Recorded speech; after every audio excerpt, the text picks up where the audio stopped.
Bem-vindos ao canal História para você. Idade Média. Até hoje, muitas pessoas, quando ouvem a expressão Idade Média, logo pensam em fanatismo religioso, inquisição, guerras, pestes e toda sorte de catástrofes. É bom lembrar que a maioria das mulheres queimadas como bruxas nas fogueiras da Inquisição o foi depois da Contra-Reforma, século XVI, portanto já na Idade Moderna. Em relação às guerras, podemos dizer que as medievais foram bem menos mortíferas que as guerras contemporâneas.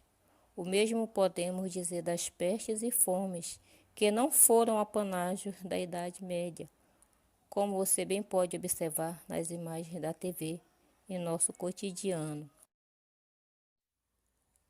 Os historiadores contemporâneos há muito abandonaram a ideia de que a Idade Média foi uma grande noite de 1000 anos, ou ainda a Idade das Trevas.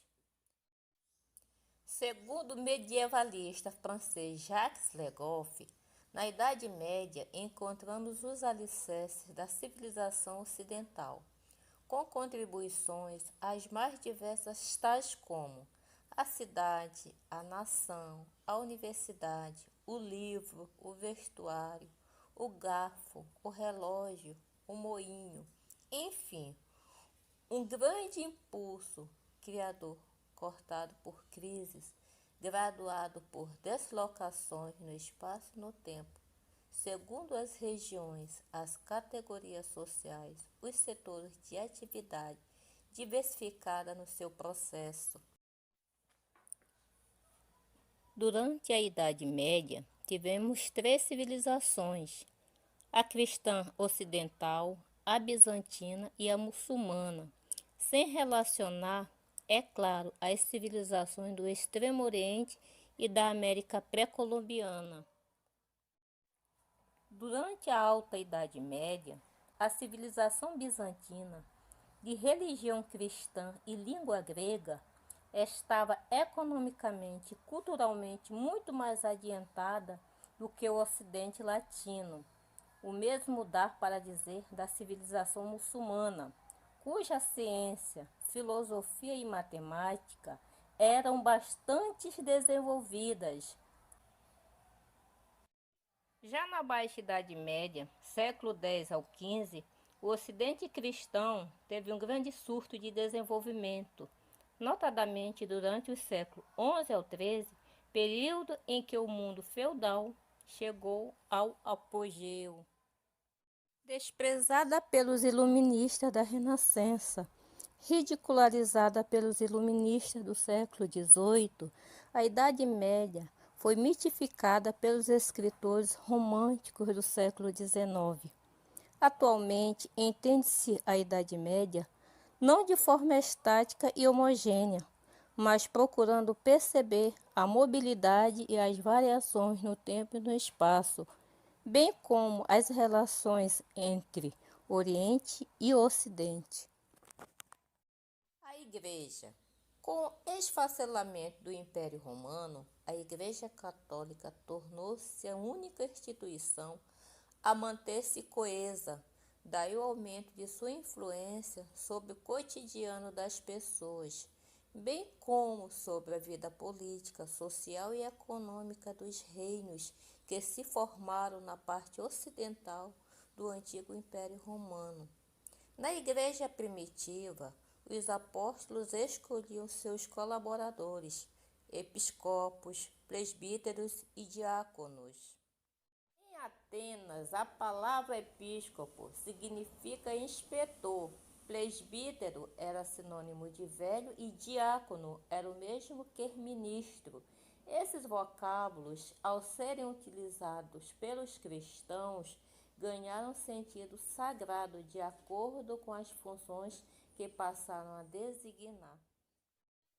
Paulatinamente, a hierarquia foi se tornando mais complexa e já no século I, São Clemente, terceiro bispo de Roma, ressaltou a sua autoridade sobre as outras igrejas, Porém, foi apenas no século IV que esta primazia se consolidou.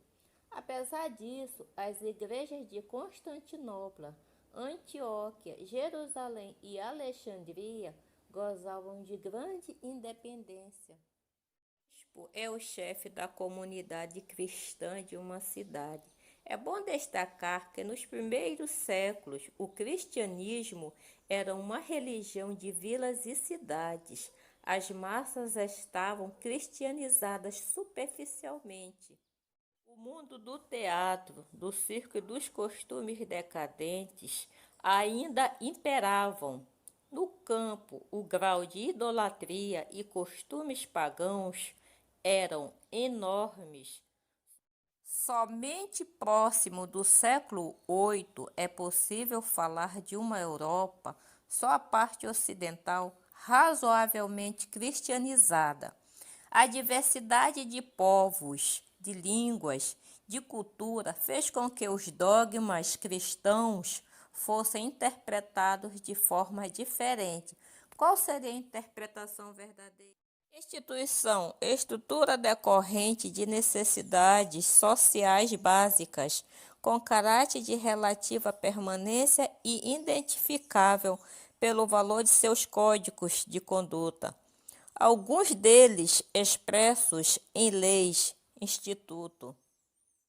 A igreja contou com escritores cristãos brilhantes, alguns com esmerada formação em filosofia clássica, destacando-se Eusébio de Cesareia, Tertuliano, Orígenes, Agostinho de Hipona, Atanásio e tantos outros.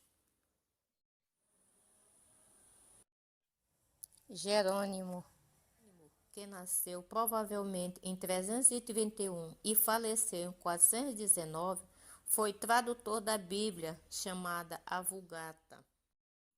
Heresias. Heresia, do grego aireses, significa escolher.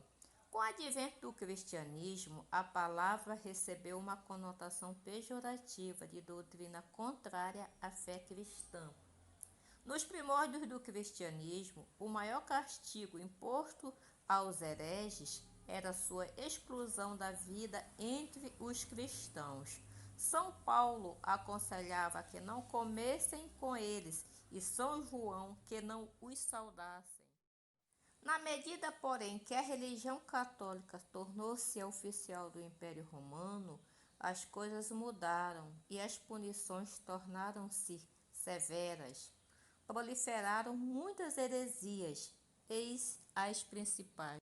Maniqueísmo. Seu fundador foi Manion Maniqueu, que viveu na Pérsia entre 215 e 276. Os maniqueístas seguiam os ensinamentos de Zoroastro e acreditavam que há dois reinos eternos, o das trevas, domínio de Satã, e o da luz, domínio de Deus. Alguns cristãos, Santo Agostinho foi maniqueísta, depois rompeu com essa heresia, adaptaram os ensinamentos de Maniqueu ao cristianismo, rejeitando o Antigo Testamento e adaptando o Novo Testamento. Apesar de muito combatida, essa doutrina propagou-se intensamente e resistiu às perseguições, influenciando mais tarde o catarismo. Zoroastro, fundador da religião de Medos e Persas, que viveu no Irã por volta do século VII a.C. O zoroastrismo baseia-se em dois princípios absolutos e antagônicos, o bem e o mal.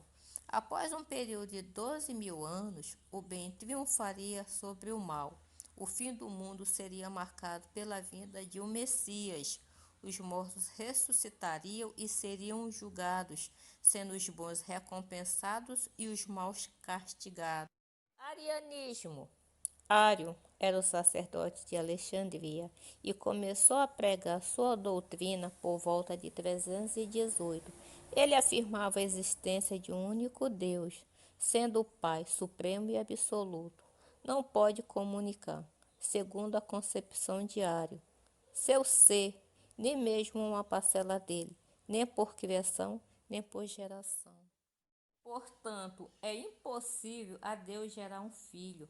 Para Ario, Jesus era somente uma criatura, a melhor delas, criada por Deus. Em síntese, Ario se opunha à doutrina da Santíssima Trindade.